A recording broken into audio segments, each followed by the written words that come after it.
Mes très chers compatriotes, il vous souviendra qu'en date du 24 mars 2020, j'avais, par l'ordonnance numéro 20/014 du 24 mars 2020, proclamé l'état d'urgence sanitaire sur toute l'étendue du territoire national pour faire face à l'épidémie de Covid-19. Cette grave crise sanitaire qui affecte le monde entier a rendu indispensables les mesures prises au niveau national pour agir au quotidien. Ainsi, après la première vague des mesures décrétées dans l'ordonnance précitée, j'en ai pris d'autres, rendues nécessaires par l'évolution de l'épidémie dans notre pays. De manière générale, toutes ces mesures associées à la bravoure des équipes impliquées dans la riposte multisectorielle ont permis de ralentir la progression de l'épidémie à Kinshasa et de freiner son expansion dans toutes les provinces. Grâce à ces efforts, nous sommes parvenus à réduire la mortalité très élevée au début de l'épidémie de 11% à 2,4% actuellement, avec un nombre de plus en plus croissant de guéris. Davantage, nous notons une tendance à la baisse du nombre de nouveaux cas au cours de ce mois de juillet. Ce bilan nous place sur le plan à la 9e place en termes de nombre de cas et à la 12e place en termes de nombre de décès, déjouant ainsi toutes les prévisions catastrophiques qui ont été prédites pour notre pays au début de l'épidémie. Mes très chers compatriotes, cette nouvelle maladie qui a surpris toute l'humanité a causé des conséquences néfastes sur le plan sanitaire, économique et social. Aucun pays n'est épargné, même ceux qui disposent des meilleurs systèmes de santé et de protection sociale. Les mesures prises ont obligé nos enfants, nos parents,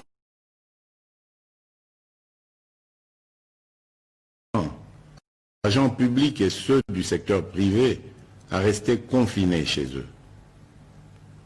Elles ont impacté et continuent d'impacter sur le fonctionnement des institutions de la République, sur les entreprises publiques et privées, ainsi que sur les relations bi- et multilatérales.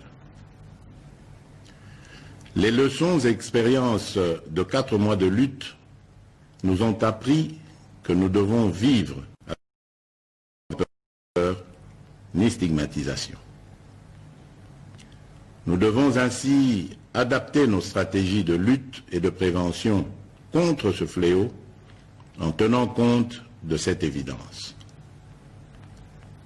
Face à cette réalité, un consensus s'est dégagé entre le Parlement, le gouvernement et la société civile, ainsi que le secteur privé et les partenaires techniques de sortir de l'état de lutte contre la Covid-19 à travers des mesures sanitaires, administratives et de police non dérogatoires aux libertés individuelles et collectives. Mes très chers compatriotes, aujourd'hui, 21 juillet 2020, à minuit, prend fin l'état d'urgence proclamé pour faire face à l'épidémie de Covid-19 en date du 24 mars 2020 et renouvelé à 6 reprises.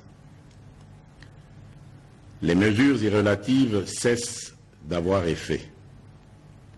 Cependant, il doit être clairement entendu que la fin de l'état d'urgence ne veut pas dire la fin de l'épidémie de Covid-19 dans notre pays.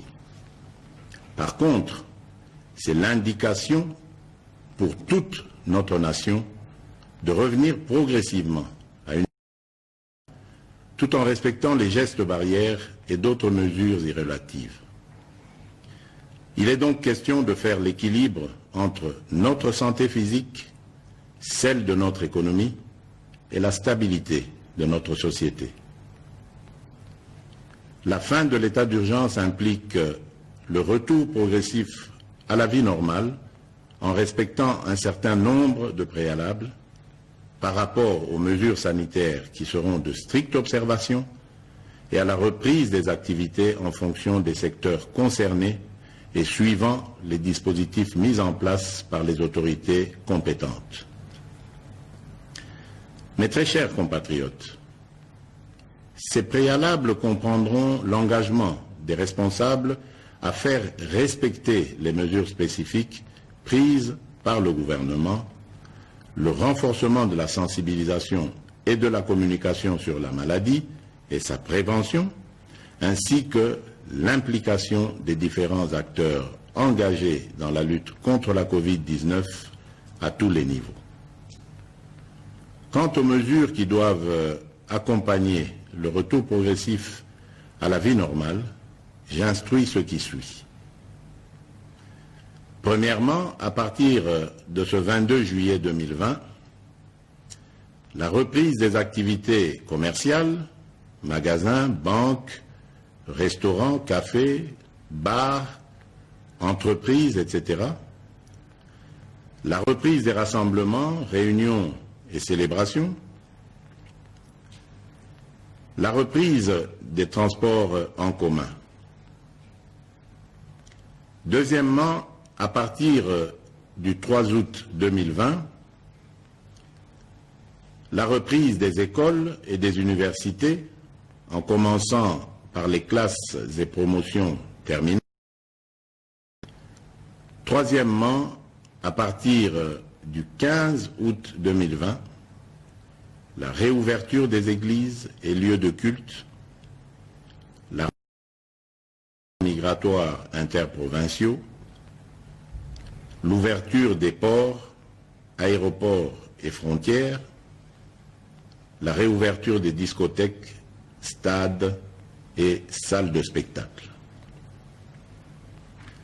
Toutefois, pour les funérailles, les dispositifs actuels restent maintenus et doivent être de stricte application.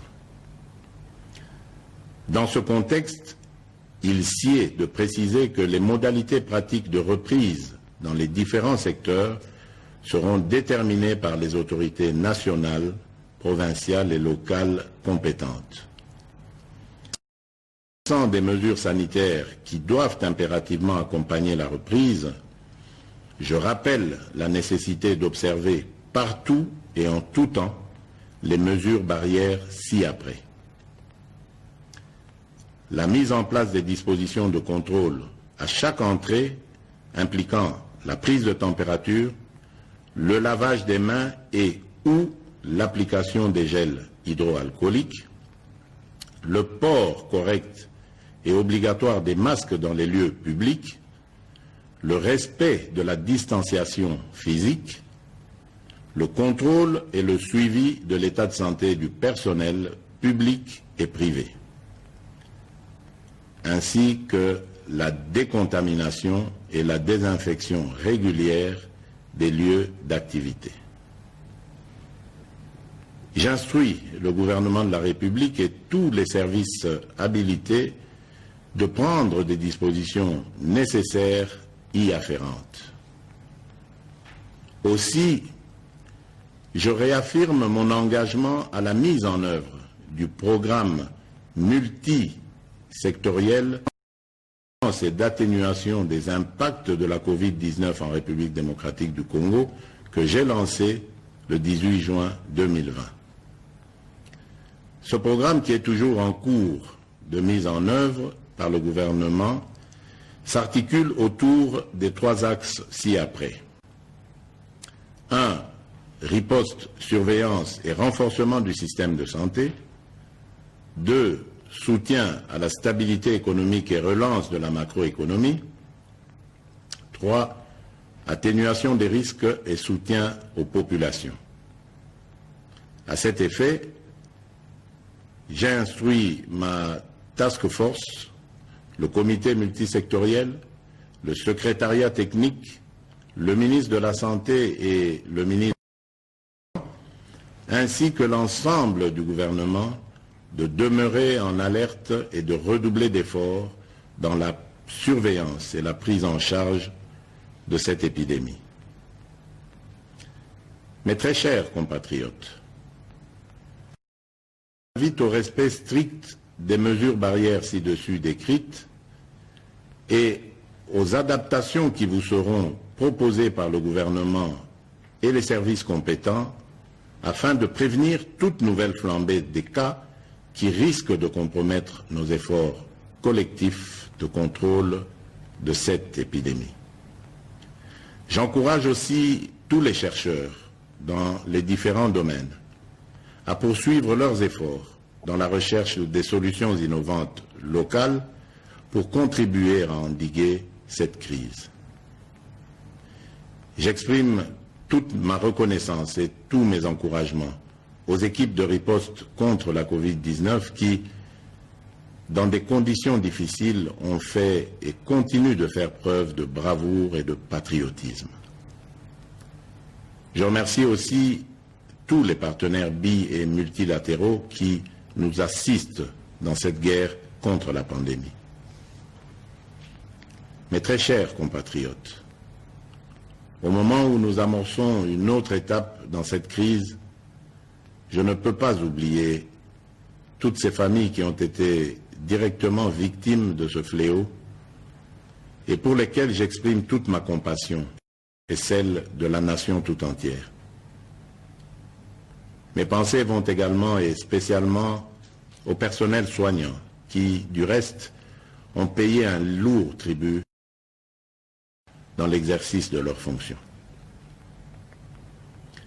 Mes très chers compatriotes,